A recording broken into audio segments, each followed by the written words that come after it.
वृद्धाश्रम जाते समय माँ के कहे गए करुणा भरे शब्द अभी भी उसके कानों में गूंज रहे थे। मुझ अकेली का पेट इतना पहाड़ हो गया क्या बेटा? नौकरानी रख सकते हो पर एक लाचार माँ को नहीं रख सकते? हाँ हाँ, नहीं रख सकती। नौकरानी तो मेरा आधा काम कर देती है और आप तो काम और बढ़ा देती हो। मुझे ये फालतू का सरदर्द नहीं चाहिए। ललित की पत्नी निशा बीच में बोल पड़ी। 65 साल की बूढ़ी माँ जो दमा और गठिया की मरीज है, उसे वृद्धाश्रम छोड़ आना ललित के लिए आसान नहीं था, पर वह अपनी पत्नी निशा की जिद के आगे मजबूर था। निशा ने साफ शर्त रख दी थी कि या तो अपनी माँ को वृद्धाश्रम भेज दो या मुझे मेरे मायके पहुँचा दो। अब मैं आपकी माँ के साथ नहीं रह सकती। ललित जानता था कि निशा बहुत जिद्दी है, वह जो बोलती है वही करती है। इसीलिए दिल पर पत्थर रखकर वह अपनी माँ को वृद्धाश्रम छोड़ आया। माँ को वृद्धाश्रम छोड़ आने के पश्चात ललित को ऐसा लग रहा था मानो वह अपनी माँ का अंतिम संस्कार कर आया हो। अपने दिल पर एक भारी बोझ लेकर जीने लगा ललित।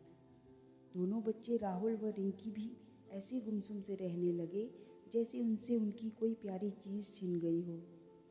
खुशी तो बस निशा के चेहरे पे झलकती थी। बच्चों और पति के व्यवहार में आए बदलाव का कारण निशा अच्छी तरह जानती थी। धीरे धीरे समय के साथ सब ठीक हो जाएगा, यह सोचकर वह चुप थी। समय बीतता रहा पर हालात सुधरने का नाम ही नहीं ले रहे थे। दोनों बच्चों ने अपनी मम्मी से बात करना ही बंद कर दिया था। पहले वे हर बात अपनी मम्मी को बताते थे, अब हर बात अपने पापा को बताने लगे। ललित भी दफ्तर से आकर शाम को कहीं बाहर निकल जाता। घर का गुमसुम वातावरण निशा से बर्दाश्त नहीं हो पा रहा था। विवश होकर उसने ललित से पूछ ही लिया, माँ जी घर से क्या गई? घर में मातम ही छा गया। तुम तो खुश हो ना, दूसरों से तुम्हें क्या लेना देना? ललित ने तीखा प्रहार किया। निशा कुछ नहीं बोली। बात को और आगे बढ़ाना उसने उचित नहीं समझा। बुढ़िया को गए हुए 3 हफ्तों से ज़्यादा हो गए, फिर भी कोई अभी तक उसे भुला नहीं पाया। निशा मन ही मन बुदबुदाई। अपने पति एवं बच्चों की बेरुखी से वह अंदर ही अंदर टूट चुकी थी। घर में पहले जैसी हंसी खुशी कैसे लाई जाए? वह इसी चिंतन में थी कि उसके मोबाइल की रिंग बज उठी। निशा ने फ़ोन उठाया। हेलो, मैं तुम्हारी माँ बोल रही हूँ। बेटी, दोनों बहुओं ने मेरा जीना हराम कर रखा है। इतना लड़ती हैं मुझसे कि पूछो मत। मैं सोच रही हूँ कुछ दिनों के लिए तुम्हारे घर आ जाऊँ, थोड़ी शांति से रह लूँगी। बात तो तुम्हारी सही है माँ, पर क्या? दरअसल बात यह है कि मैंने अपनी सास को वृद्धाश्रम भेज दिया है, जिसकी वजह से मेरे पति व बच्चे मुझसे बहुत नाराज़ हैं। ऐसे में तुम यहाँ आकर रहोगी तो ललित का गुस्सा और भड़क उठेगा। निशा डरते डरते बोली, ये तुमने क्या किया बेटी? मैंने तो कभी तुम्हें ऐसी सीख नहीं दी। लड़ाई झगड़े किस घर में नहीं होते, पर इंसान को इस हद तक नहीं गिरना चाहिए। मुझे तो तुम्हें अपनी बेटी कहने में भी शर्म आ रही है। और हाँ, मैं अपने घर में ही ठीक हूँ। वहाँ आकर मैं अपनी बेइज्जती नहीं करवाना चाहती।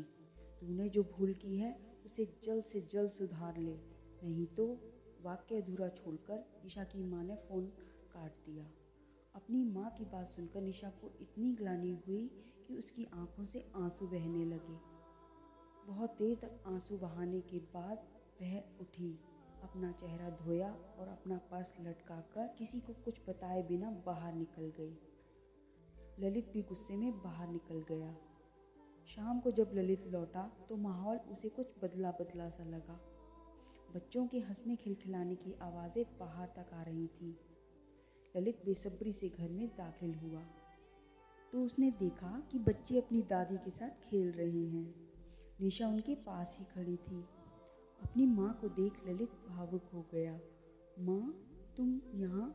मुझे बहू लेकर आई है बेटा। सच? मुझे माफ़ कर दीजिए, मैं स्वार्थ में अंधी हो गई थी। निशा पश्चाताप भरे स्वर से बीच में ही बोल पड़ी। अचानक यह परिवर्तन? ललित ने आश्चर्य से पूछा।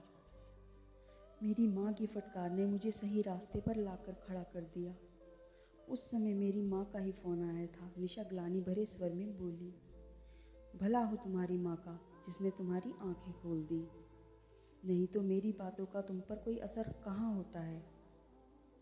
ललित के स्वर में व्यंग की झलक थी। मैं बहुत बुरी हूँ ललित, कहकर निशा रोने लगी। नहीं, ऐसा नहीं कहते, गलती इंसान से ही होती है। सच कहूँ तो तुमने माँ को घर वापस लाकर मेरी नींद, मेरा चैन मुझे लौटा दिया है। आज मैं बहुत खुश हूँ, कहते हुए ललित ने निशा को अपनी बाहों में जकड़ लिया। अरे छोड़ो भी, माँ जी और बच्चे देख रहे हैं, निशा शर्माते हुए बोली। ललित ने झेपते हुए निशा को अपने आप से अलग कर दिया और फिर पूरा घर ठहाकों से गूंज उठा।